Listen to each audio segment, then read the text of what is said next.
President Trump, who I don't usually agree with, called COVID vaccines, quote, one of the greatest miracles in the history of modern-day medicine that saved tens of millions of lives worldwide. Scientific community agrees with Trump.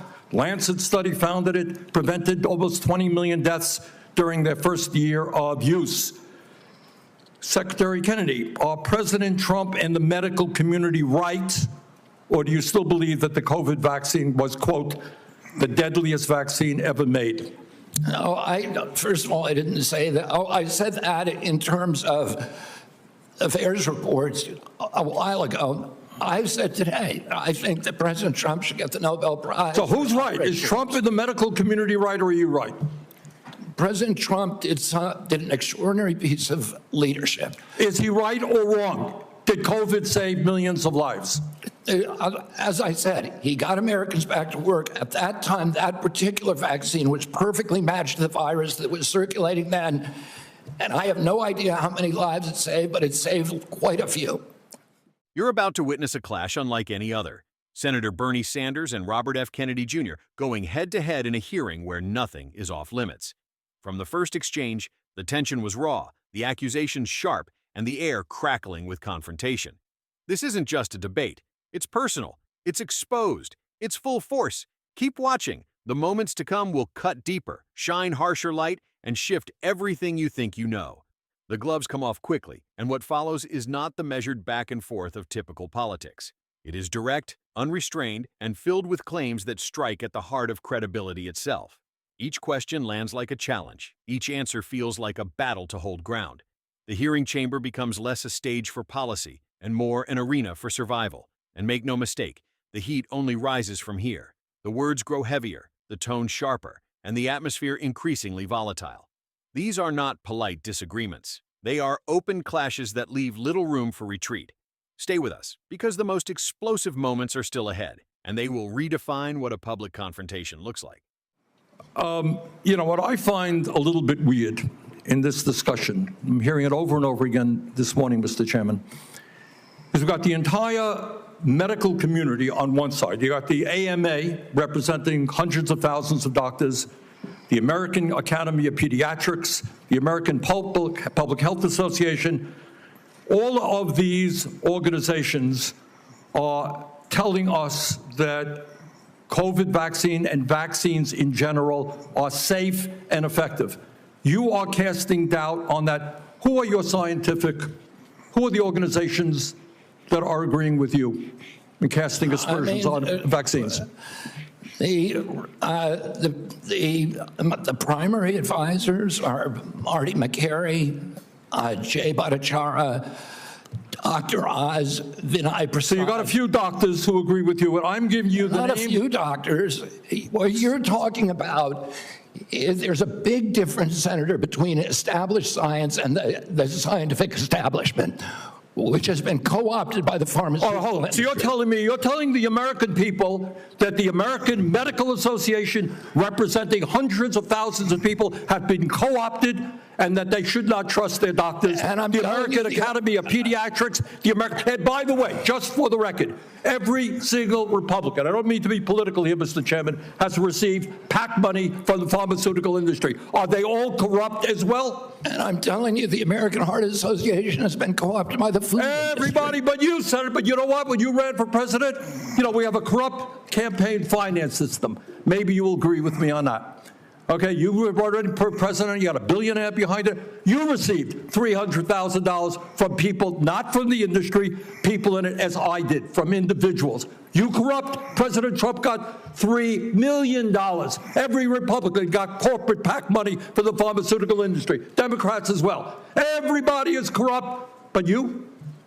Is that what we're looking at? I don't think so. And I think the issue now... I don't even know what you're talking about. Well, I think you do know what I'm talking about. I don't know what you're talking about. The issue is every time anyone disagrees with you... Are you saying the pharmaceutical industry was supporting my presidential campaign? No, I'm saying... I don't think so. I'm not saying that. I'm saying that the pharmaceutical industry is a greedy institution which is charging us the highest prices in the world. They are pervasive.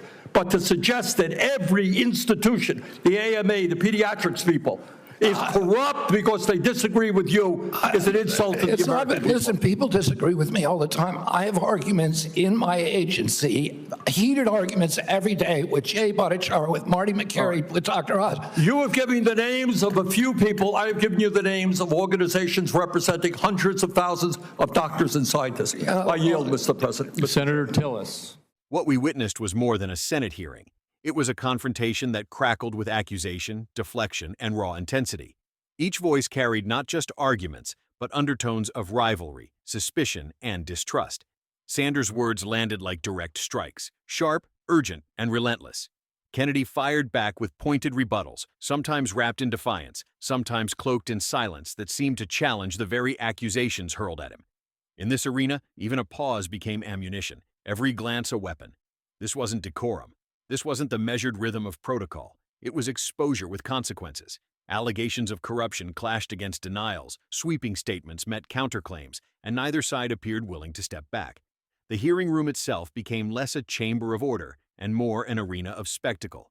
Every interjection, every raised voice, every refusal to yield pushed the moment further into controversy. The clash wasn't just about policy, it was about credibility on trial, reputations in the balance, and the bitter struggle over who would seize control of the narrative.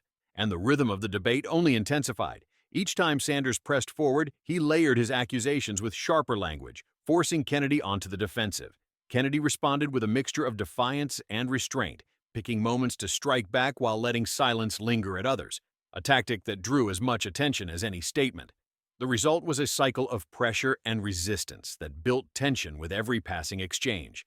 Observers in the room could feel the air grow heavier. The cadence of the voices shifted from formal questioning into something far more combative. Interruptions cut into rehearsed talking points, sharp tones sliced through the usual politeness, and the veneer of formality gave way to raw confrontation. The debate had ceased to be about a single issue. It had transformed into a struggle for dominance in front of a national audience. The lines blurred between fact and performance, between testimony and theater. It became increasingly difficult to separate the content of the arguments from the spectacle of how they were delivered. Sanders leaned into volume and urgency, while Kennedy wielded deflection and careful pauses, both strategies designed to command attention, both raising questions about intent and authenticity. What stood out most was how little space there was for neutrality. Each exchange was sharpened to a point, leaving almost no room for middle ground. Sanders' questioning style wasn't just about extracting answers. It was about cornering his opponent, pressing him into a position where any response carried weight.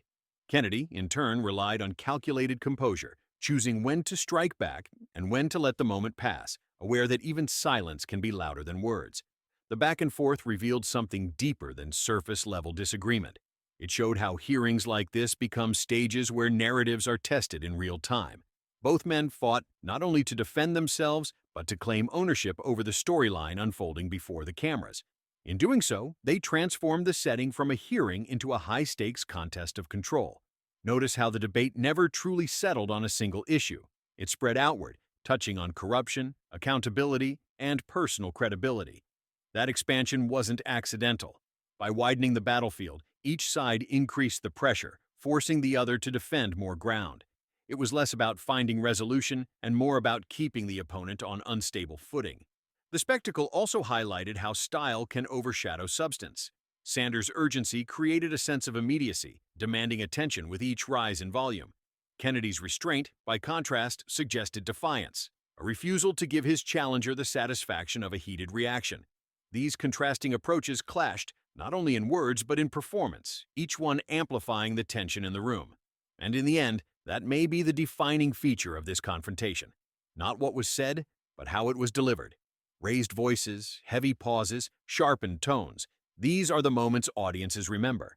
They create impressions that linger long after the words themselves fade. The debate was not simply about facts, but about leaving a mark, ensuring that the clash would echo beyond the walls of the chamber. The real question lingers. Was this about uncovering corruption, or was it about who could shout the loudest and dominate the stage? Because if this eruption is any indication, the controversies in Washington are only beginning to unfold. The confrontations are growing sharper, the accusations heavier, and the audience larger. And trust me, you'll want to see what happens next. Make sure to subscribe so you won't miss it.